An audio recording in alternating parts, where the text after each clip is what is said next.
खासदार रक्षा खडसेंनी विरोधकांचा समाचार घेतलाय।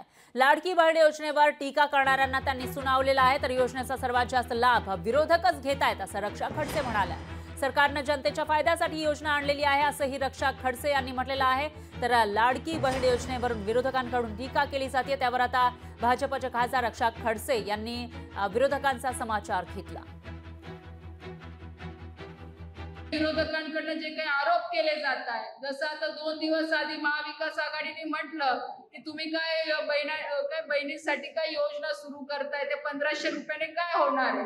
पण आपणही त्याला उत्तर दिलं पाहिजे की सगळ्यात आधी याचा लाभ घेणारे त्यांचे आमदार आणि त्यांचेच खासदार आपल्याला दिसत आहे। सोशल मीडियावर बघा तुम्ही, आज त्यांचेच कार्यकर्ते याचा जास्त लाभ घेत आहेत।